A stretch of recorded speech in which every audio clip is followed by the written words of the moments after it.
बिस्मिल्लाहिर्रहमानिर्रहीम, अस्सलाम वालेकुम। इनसाइट्स विद उबैद भट्टी में आपको खुशामदीद। सेनेट इंतखाब कल 3 मार्च को है। जब तक ये वीडियो अपलोड होगी शायद आज हो चुका हो। और उसके हवाले से कुछ चीज़ें इस वक्त सोशल मीडिया पे और मेन स्ट्रीम मीडिया पे सरफेस कर रही हैं, जिनमें एक वीडियो सामने आई है कि यूसुफ रज़ा गिलानी जो कि जमहूरियत के चैम्पियन हैं, जिन्होंने अपने लेटर के अंदर ख़ुद को जमहूरी चैम्पियन कहा, फिर उनके साथ जो PDM के हामी हैं उन्होंने कहा कि इनका किरदार माजी का बहुत कमाल का है। तो वो किरदार की एक झलक नज़र आई उस वीडियो में कि उनका बेटा जो है तहरीक इंसाफ के MPO को कन्विंस कर रहा है कि तुमने वोट किस तरह ज़ाया करना है, नहीं तो मेरे वालिद साहब को दो, तो वो अलग बात है, सोने पर सुहागा। उसके बाद इस्टेब्लिशमेंट के हवाले से दोबारा इल्ज़ामात लगाए जा रहे हैं अपोजिशन की जानिब से। हालांकि 2-4 रोज़ पहले कह रहे थे कि जनाब इस्टेब्लिशमेंट न्यूट्रल हो चुकी है, क्योंकि कुछ वाक़यात ऐसे हुए थे उन्हें लगा न्यूट्रल हो गई है, लेकिन उन्होंने माहौल बनाना शुरू किया कि नहीं जी इस्टेब्लिशमेंट न्यूट्रल नहीं है। उसके बाद सिंध के अंदर अपोजिशन के MPs के अगवा के हवाले से जो स्टोरी सामने आई, जो कुछ सिंध असम्बली के फ्लोर पर हुआ, वो शायद इस तरह से होता है जैसे गली बाज़ार के अंदर शॉप आप सब्ज़ी खरीदने जाएँ तो वो 2 सब्ज़ी वाले लड़ पड़े एक दूसरे के ऊपर धींगा मुश्ती, तो वो सिचुएशन थी। और उसके बाद जो मीडिया का इस सारी सूरत हाल के अंदर किरदार है, और जस्टिस काजी फ़ाइज़ ईसा ने जो पाकिस्तान को गटर कहा है, इन अहम इशूज़ के हवाले से बात करने के लिए मेरे साथ सीनियर एंकर हैं, सीनियर सहाफ़ी हैं तारिक मतीन साहब। मैं इनसे सवाल करूंगा ताकि अपने एक्सपीरियंस के हिसाब से जो उनका एक्सपोजर है वो इन चीज़ों को किस तरह से देख रहे हैं, और उसके बाद इलेक्शन कमीशन का जो रोल इस सारे मामले में नज़र आ रहा है सियासी जमातों का, इस पर भी बात करेंगे। तारिक भाई बहुत शुक्रिया, आपने टाइम दिया। सबसे पहली बात तो ये ज़ाहिर बिज़ी होते हैं, आपका अपना भी ये काम। तो सबसे पहले तो मैं आपसे ये सवाल करूँगा कि सेनेट 2021 के हवाले से जो कुछ इस वक्त पाकिस्तानी मंजरनामे पे हो रहा है, वीडियो और सिंध के अंदर से जो MPs गिरफ्तार हुए, उसके हवाले से आपकी ज़ाती एक सोच होती है बतौर पाकिस्तानी शहरी, सहाफ़ी भी हैं, ज़ाहिर आपको एक एक्सेस होती है जो आम लोगों को नई चीज़ें पता, वो आपको पता है, लेकिन एक पाकिस्तानी शहरी के तौर पर आप इस सारे तनाजुर में इस चीज़ों को किस तरह से देख रहे हैं? मेरा ख्याल किसी इंडियन फिल्म में ये अशार पढ़े गए थे कि बाज़ार सा लगा है, सामान बिक रहा है, ईमान बिक रहा है। तो बिक रहा है, मंडी लगी हुई है। और वो जो वीडियो सामने आई थी खैबर पख्तूनख्वा में कि वो बैग भरे जा रहे थे और वो खातून जो है वो गिन रही थी कि गड्डियाँ कितनी हैं, और फिर उसके बाद अपने बस्ते में डाल रही थी, और ये तमाम लोग कर रहे थे। और फिर वो सरदार इदरीस, बेशर्म तरीन इंसान, वो बाद में कुरान उठा के नाउज़ुबिल्लाह उसने कहा था कि जी मैं नहीं हूँ, और 2 लोगों ने भी उठाया था, ये दीना नाज जो खातून उन्होंने भी उठाया था, और भी था उसने भी। तो बहरहाल अब लानत भेजें इन लोगों पे। लेकिन जो हो रहा है वो तो साफ बता रहा है कि इन लोगों को किसी भी सूरत Pakistan Tehreek Insaf upper house of the parliament में मेजॉरिटी ले जाए, ये कबूल नहीं है, ये खल रहा है। जो मुतनासिब नुमाइंदगी उसके तहत पाकिस्तान तहरीक इंसाफ की मेजॉरिटी बनती है, इन्हें कबूल नहीं है। तो कबूल नहीं है के लिए मैच होगा, मैच जीतें। और हैदर अब्बास रिजवी साहब जो हैं, उन्होंने एक बार एक बड़ा खूबसूरत जुमला कहा था। वो आमतौर पर जुमला कहते हैं, हम लोग सुनते हैं कि मोहब्बत, जंग और सियासत में सब कुछ जायज़ है। हैदर अब्बास रिजवी ने कहा कि मैं ये सोचता हूँ कि मोहब्बत, जंग और सियासत में जो कुछ हो जायज़ हो तो क्या ही अच्छी बात है। तो इस वक्त जो कुछ हो रहा है वो नाजायज़ है, सिंपल नाजायज़ है। ये जो हरकतें हो रही हैं, ये हरकतें मतलब बेशर्मी की इंतहा हैं और खुल्लम खुल्ला हो रही हैं, इत्मीनान के साथ हो रही हैं। और फिर उसे कह रहा है कि ये हमने ज़मीर पे वोट मांगा है। तो ये जो ज़मीर का लफ्ज़ है, ये बड़े सस्ते हो गए, लफ्ज़ बड़े सस्ते हो गए ना। ज़मीर, किरदार, ईमान, कारकर्दगी, बड़े सस्ते लफ्ज़ कर दिए इन लोगों ने। और इन सस्ते लोगों ने इन सस्ते लफ्ज़ों को ऐसे मज़े से इस्तेमाल करते हैं जैसे इन लफ्ज़ों की कोई वक़्त ही नहीं है। पहले ना इंसान लफ्ज़ों के इस्तेमाल से उनके ज़रिए इसी तरह से पहचाना जाता है। मौला अली का कौल है, बोलो ताकि पहचाने जाओ। ये लोग बोलते हैं ना तो पहचाने जाते हैं कितने घटिया हैं, क्योंकि फिर उसके बाद ये चीज़ें भी सामने आ रही हैं। तो कितने बेशर्म, कितने घटिया, कितने रजील हैं, ये हमारे सामने आ रहा है। अच्छा, एक मज़ेदार चीज़ मुझे नज़र आती है कि तहरीक इंसाफ अगर कोई वोट तोड़ ले, या इनकी पार्टी यानी पूरी PDM का कोई बंदा तहरीक इंसाफ को वोट दे दे, तो वो हॉर्स ट्रेडिंग है या एस्टेब्लिशमेंट इंटरफेरेंस। हाँ, एस्टेब्लिशमेंट इंटरफेरेंस। अगर PTI का कोई बंदा, उसको चाहे ये पकड़े जाएं कन्विंस करते हुए पैसे पे या ब्लैकमेल करके, वो ज़मीर की आवाज़ है, ये दोहरा मायार क्यों है? इसलिए कि हमारा कुत्ता कुत्ता है और तुम्हारा कुत्ता जो है वो, ये टॉमी और कुत्ते का फ़र्क है। तो बहरहाल, तो आपके जो मीडिया के साथी दोस्त अहबाब है, मैं अक्सर देखता हूँ ट्विटर पे आपकी नोक झोंक चल रही होती है, बड़े मैं नाम नहीं लेता लेकिन आवाम को पता है बहुत सारे लोगों का।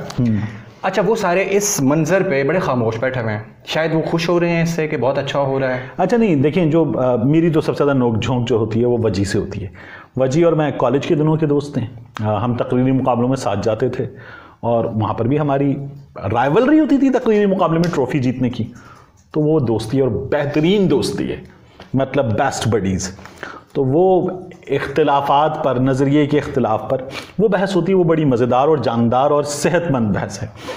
उसमें जो वजी है वो ये कहता है कि यार ये जो उसका ये ख्याल है कि ये सियासत में मुदाखलत है गैर सियासी किरदारों की, और मैं कहता हूँ ये जो सियासत में इस वक्त जिन्हें आप सियासी किरदार कह रहे हैं ये सबसे बड़े गैर सियासी किरदार हैं। तो ये एक हमारी बहस है। उसके अलावा मैं ख़ुद अपने असातिज़ा को थोड़ा थोड़ा कई बार तंग करता हूँ। हामिद मीर साहब उस्तादों में हैं, मैं उन्हें कई बार तंग करता हूँ। आज भी मैंने उनसे सवाल किए कुछ, सलीम साफ़ी साहब से मैं कई बार सवाल कर लेता हूँ। अच्छा, मुझे वो सवाल मैं अपने जानने के लिए, पूछने के लिए, बात करने के लिए कर लेता हूँ और मैं इंतहाई एहतराम और हिफ्ज़ मरातिब का ख्याल रखते हुए करता हूँ। लेकिन ट्विटर पे, फेसबुक पे सवाल करने का नतीजा ये होता है कि नीचे गालियों की बौछार शुरू हो जाती है, इसलिए बड़ा मुश्किल हो जाता है। मतलब या तो मुझे लोग गालियाँ दे रहे होंगे या उनको गालियाँ दे रहे होंगे। फेसबुक पे यही होता है कि लोग, मैंने भी एक वीडियो की थी, उस वीडियो में हमने बात की थी गालिबन कराची का जियो पे हमला जो हुआ, उसमें कुछ किरदार थे, सहाफ़त के किरदार, और जो भूखे नंगे की इस्तिलाह की बात थी कि सिंध के हुक्मरानों ने लोगों को दिया क्या है, इस पर मैं बात कर रहा था। तो सखर प्रेस क्लब के या इंटीरियर सिंध के कुछ प्रेस क्लब्स के वो लोग जो पीपल्स पार्टी के बड़ों के पे रोल पर हैं, लिफाफों पे चलते हैं, उन्होंने अपने फेसबुक पे, पेजेस पे, मुख्तलिफ कम्युनिटीज़ में डाल के गालियाँ देनी शुरू की मुझे। तो मुझे किसी ने कहा कि इनको जवाब दो। मैंने कहा they are not worth it, seriously. तो इनकी वो है नहीं कि इनको जवाब दिया जाए, तो इसलिए नहीं दिया। नहीं, लेकिन एक चीज़ मतलब आवाम तो सोचती है ना कि देखें, अगर फ़र्ज़ कर लेते हैं कि ये वीडियो तहरीक इंसाफ की निकल आती तो इस वक्त क्या मंजर होता, या वो MPA जो अगवा हुए वो तहरीक इंसाफ के निकल आता, जैसे धुंध वाली कहानी अभी चंद दिन पहले। अच्छा, इगवा जो है ना, वो इगवा अभी टेक्निकल इगवा है, वो अभी एक्चुअल इगवा है या नहीं, क्योंकि देखिए ना, वो जो शहरियार शर है वो ये कह रहा है मैं इगवा नहीं हुआ। नहीं, करीम बख्श गबोल जो है, आप इसको ले लें, चलो बाकी दो को छोड़ें, वो तो पता लग रहा है बिक गए। करीम बख्श असेंबली में आके कह रहा है कि मुझे इन लोग अगवा कर रहे हैं, मुझे कह रहे हैं कि वोट दो, मैं पीपल्स पार्टी को वोट नहीं देना चाहता और मुझ पर तशद्दुद किया गया। इस तरह की वीडियोस अगर आ जाती जो PTI की कोई भी अपोजिट। अच्छा, लेकिन उसमें एक और चीज़ है यार, करीम बख्श गबोल का जो सच है ना, मैं सही को सही कहने की कोशिश करता हूँ, यानी या जो मेरे नज़दीक सही है। तो करीम बख्श गबोल की कल की भी तो एक वीडियो है ना, जिसमें वो फ्रीली एक जगह खड़ा हुआ है और वो ये कह रहा है कि जी मैं PTI को वोट नहीं दूंगा, ज़मीर पे वोट दूंगा। तो ये दो चीज़ें हैं। अब इन दो चीज़ों में से कौन सी ठीक है, कौन सी गलत है? करीम बख्श गबोल की कल की जिस वक्त की वीडियो है या पिछले 1-2 रोज़ की लोकेशन निकाली जाए, देखा जाए किसी वटीरे के फार्म हाउस पे मौजूद है, घर पे मौजूद है, उससे वो अंडर इन्फ्लुएंस निकल लिया गया है बयान, इन चीज़ों को चेक कर लिया जाए। वो फौरी तौर पे मुराद अली शाह साहब ने चेक करवा लिया था ना हलीम आदिल शेख के भतीजे का, तो ये या भांजे का, वकास जो था, तो ये भी चेक करवाएं यार, पता चले हमें और हमें बताएं उसके बाद। और सिंध पुलिस के लोग जो हैं उनकी भी गैरत वैरत जागे ज़रा कि जी ये भी बताएं हमें कि क्या हो रहा है। नहीं, लेकिन मैं तो असल में इस पर कंफ्यूज होता हूँ कि यार दोहरे मायार हमारे मुल्क में बेसिकली मीडिया जो है ना उसका इन्फ्लुएंस है। अब दोहरा मायार ऐसे सेट होता है ना कि अगर 2, 4, 6 MPA PTI के कोई भी जो दूसरी जमातें हैं वो PTI की तरफ आ जाएं तो वो एस्टेब्लिशमेंट की इंटरफेरेंस है, या इमरान खान ने किसी भी तरह डरा धमका के उनको अपने साथ किए। इस तरह की वीडियोज़ अगर PTI की आ जाएँ तो वो ज़मीर की आवाज़ है और उसमें हामिद मीर नहीं बोलते, सलीम साफ़ी नहीं बोलते, खामोश रहते हैं। अगर वो तारीफ़ नहीं भी कर रहे तो कोशिश करते हैं इररेलेवेंट रहें, और जैसे ही कोई मामला PDM से रेलेवेंट आएगा, जैसे 20 धुंध वाले गायब जो हुए थे, उस पर क्या क्या कहानी नहीं बनाई थी आपके सीनियर उस्ताज़ा ने और जितने भी दोस्त अहबाब थे। तो मैं इस सारी चीज़ों को देखकर, हम ज़ाहिर है नई जनरेशन के लोग हैं, जर्नलिज्म में बहुत जूनियर है आप लोगों से, तो हमें सीखना आप लोगों से ही है। बल्कि मैं तो कह दूँ कि किसी दौर में मैं हामिद मीर साहब को अपना आइडियल कहता था। मैं घर से मैं तलत साहब को कहता था मेरे घर वाले मुझे पूछते थे तुम मीडिया पे जाके करोगे क्या, मैं कहता मैं हामिद मीर बनूंगा, ठीक है। लेकिन आज शुरू से मैं उस टाइम पे अफसोस करता हूँ कि यार मैं उस वक्त ये सोचा था तलत भाई जो हैं भाई कहते थे हम लोग इनको, यूनिवर्सिटी में आए, लेक्चर लिया। आज उनका ये दोहरा मायार देखता हूँ ना मैं, तो मुझे बड़ी तकलीफ होती है कि यार इन लोगों ने बेसिकली डिवाइड क्रिएट की है कि मैं अगर कोई बात करूँ ना इनके बारे में कि यार ये गलत कर रहे हैं इस तरह, तो लोग मुझे गालियाँ देना शुरू हो जाते हैं। एक तरफ आप भी हैं, ज़ाहिरा आपकी नोक झोंक है, मैं इसको देखता हूँ। चलें, आप ज़्यादा उस पर कमेंट नहीं कर रहे कि ये क्या सूरत हाल है। अब अपोजिशन की बात कर लेते हैं। 2 दिन पहले 4 दिन पहले शायद खान अब्बासी ने कहा अपोजिशन न्यूट्रल है। उसके बाद मरियम साहिबा ने भी कुछ बातें की। फिर किसी ने शुद्ध नहीं छोड़ी कि कॉल्स आ रही हैं, तो मरियम साहिबा ने कहा कि फौरी अपनी रिस्पेक्टिव लीडरशिप को फौरी कन्वे किया जाए। ये भी नहीं कहा कि मुझे कन्वे किया जाए। आज मोहसिन दावड़ जो है उसने ट्वीट कर दिया है कि इस्टेब्लिशमेंट न्यूट्रल नहीं है। गिलानी साहब, मतलब कि इलेक्शन जो इस्टेब्लिशमेंट है वो 20 वोट तोड़ने नहीं दे रही या क्या करी? ये सारी गेम क्यों बनाई जा रही है इस्टेब्लिशमेंट इन टाइम आकर? मेरा ख्याल है कि इन लोगों का ये ख्याल था कि ये 20 को 11 कर लेंगे तो एक नंबर ऊपर चले गए, तो ये 20 को 11 कर लेंगे, अपने हक में 11 कर लेंगे। लेकिन नाकाम हुए। उसमें सबसे ज़्यादा ये लोग बैंक कर रहे थे एमक्यूएम के साथ पे, वो इनके नहीं हुए। फिर ये लोग जेडीए के लोगों पे भी बैंक कर रहे थे, वो भी इनके नहीं हुए। पीटीआई में भी मुझे ये लगता है कि जो मेरी इन्फॉर्मेशन भी है किसी हद तक कि ये मतलूबा तादाद में लोग शायद नहीं तोड़ पाए, तो इसलिए ऐसा हो रहा है। उसके अलावा पैसा भी इस्तेमाल हो रहा है, गिलानी साहब का बेटा जो कर रहा है वो भी हो रहा है, तो ये लोग अपनी पूरी एफर्ट कर रहे हैं। मैंने पीटीआई के कुछ लोगों से पूछा, मैंने कहा हाँ भी ईजी है, जीत जाएंगे हफीज़ शेख साहब? उन्होंने कहा टफ है। तो मैंने कहा यार 20 आप लोगों के पास ज़्यादा हैं। उन्होंने कहा फिर भी बहुत कुछ हो रहा है, बंदे हिलाने की कोशिशें हो रही हैं, टफ है। हर एक के बारे में तो नहीं कहा जा सकता कि वो जमा रहेगा, डटा रहेगा, खड़ा रहेगा, तो टफ है। तो टफ है वाली बात जो है, मेरा ख्याल इनको ये अंदाज़ा हो रहा है कि टफ है। इन्होंने गिलानी साहब को लगा दिया था कि चढ़ जा बच्चा सूली राम भली करेगा, लेकिन वाकई इन्हें भी लग रहा है कि टफ है, इसलिए ये तमाम चीज़ें हो रही हैं। और ये हारने से पहले का मुमकिन तौर पर ग्राउंड बनाया जा रहा है कि हमारे साथ बुरी हुई है। और नंबर तो नहीं है इनके पास, नंबर नहीं है तो फिर देखेंगे कि क्या बनता है। खान साहब ने ठीक कहा था कि जी आ जाएं, जो आपका नंबर बनता है। पंजाब में किया है ना, यानी अगर आपने पंजाब में कर लिया है तो ठीक है, तो फिर करें बाकी जगहों पे। बिल्कुल, ये चीज अगर पंजाब में ठीक है तो बाकी जगहों पे गलत कैसे है? या फिर बाकी जगहों पे अगर ठीक है तो फिर पंजाब में गलत है ये चीज। बिल्कुल, फिर पंजाब में लड़ते हैं आप, तो पंजाब में नहीं लड़े। पंजाब में मेरी एक साहब से बात हुई, ये पंजाब असेंबली के मामलात को संभालने वाले लोगों में से, सरकारी मुलाजमीन में से, असेंबली स्टाफ में से। मैंने इनसे पूछा, मैंने कहा क्या हुआ है? इनसाइडर है।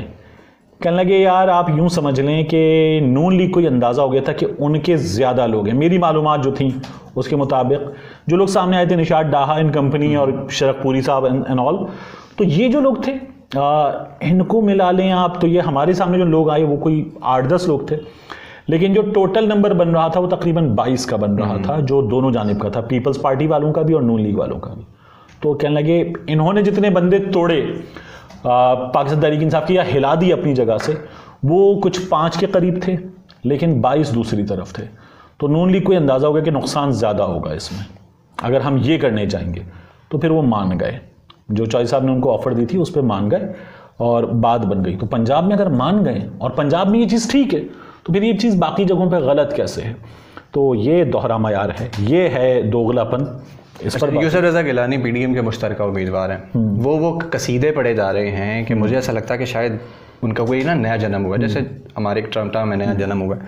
उनकी मैं कल की वीडियोस देखता हूँ, शहबाज शरीफ साहब की अभी ट्विटर पे वायरल थी, जिसमें वो सुना रहे हैं उनको, मरियम साहिबा सुना रही हैं, उनके ट्वीट्स वायरल हुए हुए हैं कि गिलानी साहब कोई भी कोर्ट के ऑर्डर से ऊपर नहीं है, रूल ऑफ लॉ ब्ला ब्ला, फिर वो हार चोरी, फिर बेटों की कहानियाँ, फिर उसके अलावा आपने एक वीडियो में बताया इरफान सिद्दीकी साहब का कि नाम देखें, करतूत देखें कि कोई एफिड ट्रेन में फंसा हुआ है, कोई हार चोरी में है, कोई स्कैंडल में फंसा हुआ है, कोई हार्ट स्कैंडल हो गया, किसी का कोई कैसा, एक ने तो वो लाहौर में लड़का भी मारा था उसकी सिक्योरिटी गार्ड से, ठीक है।